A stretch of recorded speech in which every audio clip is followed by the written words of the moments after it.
What's up YouTube? Thanks for watching last week's episode of the BJJ Vlog. I hope you all liked it. So today, new episode, new subject, and like I said, every month I want to do a little bit of sparring with some coaching, so you can see how game work works, what to improve and whatnot. So this week's episode is going to be about that.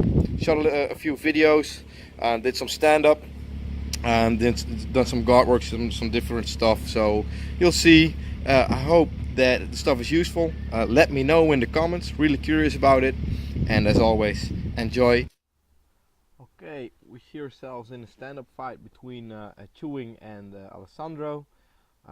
The goal was for Chewing to work on his base, and of course for Alessandro to test him, but not throw him around everywhere.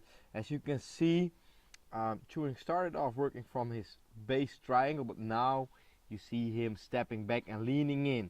If Alessandro pulls him forward, he goes down. So he should react on what's happening, but not as intensively as he did there. So here's a different shot. He's still doing it, moving from the triangle. So you see that's where his base goes out of balance and he's vulnerable for a throw. He's leaning. Instead of just making a connection, he's leaning in, and then it's difficult for him to close the distance and make a throw as well. So he should be a little bit more upright, because now he's really leaning, and that's the biggest mistake he makes in this game. But on the other hand, he does a really good job and trying to move around, work with the space he has, and trying to keep his right foot forward, because that's what you should do. If you're right-handed, your right foot is forward, so you can make a strong connection with your hand. Well, we see it go out of the window a little bit. So both hanging. You see there's a lot in stand-up fighting. Maybe if he grabs the belt there, he can do Ushimata. He didn't do it in the end. So you see, as soon as Alessandro pushes, he starts leaning in. And then if you push and pull, that's a great setup to make a throw. But he didn't really realize how vulnerable he was there. So that was what we were working on for him, basically. You see Alessandro steps in, he reacts, so that's perfect. He reacts perfectly, looks for a leg and tries to go for a takedown, and then Alessandro takes over. So we switch partners with Marcel. Marcel took a lot more of a defensive base. As you can see, if we focus on the stance, you can see how strong Marcel's base is. So he doesn't get rocked around with the moves Chewing makes, and his idea is to let him move. So basically applying the idea that if your positioning is correct, you can be taken down or submitted if it were on the ground, but you don't get taken down. The other one's going to work, and he'll make a mistake in the end that you can capitalize on. So that's a lot of, you see, he tries, and if he wanted, he could have just jumped on his back, but that was not the intention right here. Just playing with the position standing up. You see, Marcel is going forward, but he's not off base. So when Chewing then decides to pull, he can't really do it. And Chewing starts working, tries to connect the shoulder, as you can see, but again he leans, and that's a weak spot where Marcel could take him down. So that's something you want to keep in mind for yourself if you're fighting stand-up. First, make sure your own positioning is correct, and only then start working on taking the other one down, finding an opening for a takedown, because it's always about positioning and opportunities that you want to create. So the next clip, we're going to move on to some guard sparring. Right here, Bram has the guard open, and the thing he wants is to try and put some pressure on the leg, so kind of bring his left shoulder down instead of going forward and falling straight in almost the triangle. Luckily he could stack Tyne there, because if Tyne would have brought his hip up and reacted a little bit sooner, he wouldn't get stacked. Okay, he goes for the knee on stomach, but not controlling. Perfectly felt by Tyne how he could reverse the position. And then he tries to go on top, mount, but Bram is on his side. So that means that his foot will get trapped. So then it was wiser to choose either a knee on stomach or a side mount maybe.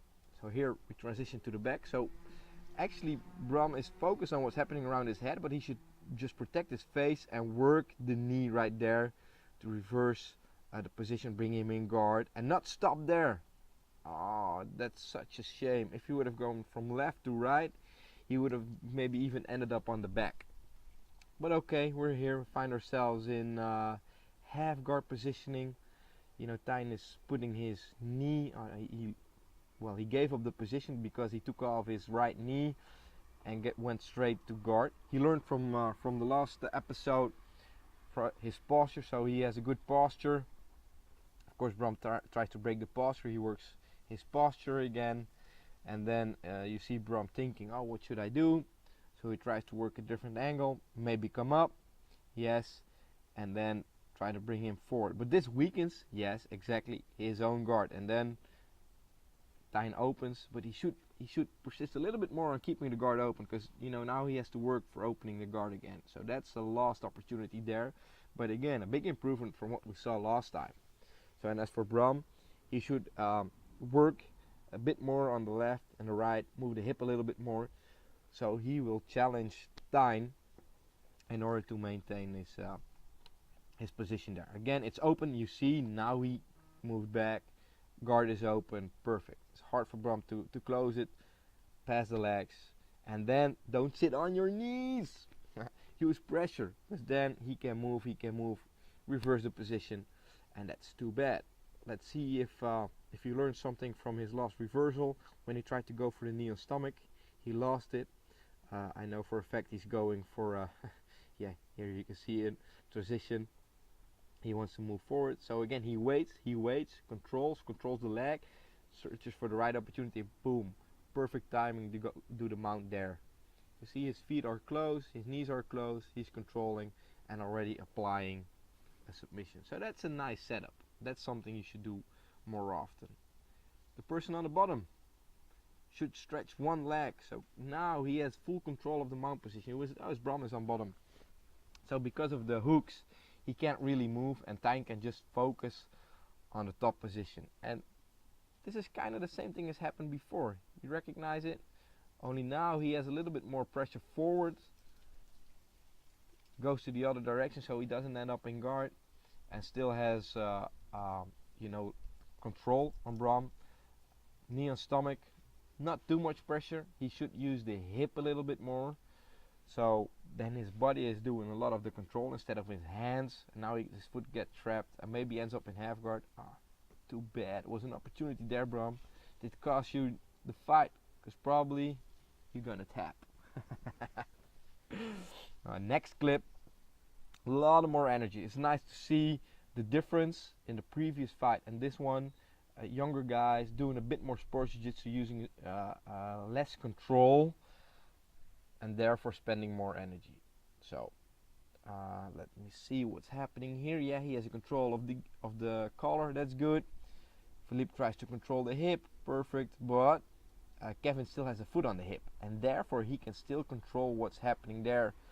This is difficult because now, yeah, you have to bring him in, and most likely, oh, he's set down, because otherwise he would have passed the guard. So this is a sweep. That's okay.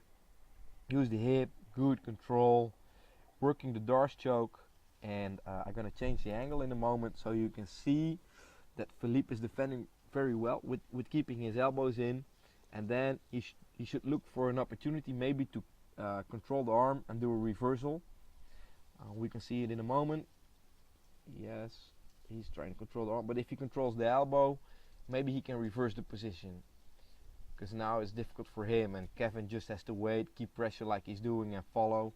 He'll take the back, yes, adjust the gi, otherwise he's fighting a ghost. Yeah, and let's go again, guys.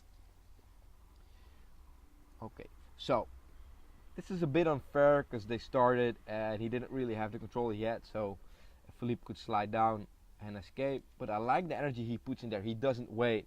A lot of people just wait and see what's going to happen and therefore lose a position. So this could be 50-50 guard, but Kevin decides to stand up. Smart move. Not let him grab the legs. And then surprise move. Yes, because sometimes it helps. You know, jiu-jitsu is about control, using energy wisely, and sometimes just, you know, explode. And then from the X guard he could have done the leg lock, right there. The episode came to an end. Thanks for watching. I really hope you liked it and you learned something from it, because that's also the reason why I do it, for fun and for educational purposes, as it were. So please let me know in the comments what you think of it. I'm already working on the vlog for next week because I'm going on a vacation. So you'll see something about that. The next subject is going to be about, you know, injuries, how to deal with them, how to prevent them, and then we're going to talk a little bit about rest, you know, how you're going to let your body recover and stuff. I got some ideas about you know, how to make time for jiu-jitsu, how to, especially after you achieve your blue belt or purple or new belt, basically how to keep motivated to train jiu-jitsu, and how the people around you can help you. So a lot of subjects are on my mind, so I'm already working on the next episode. For now, I'm going to tune out. Don't forget to check out the website babytank.nl and onlinefighter.eu to support you know, what we're doing here. Have a great weekend and see you all next time.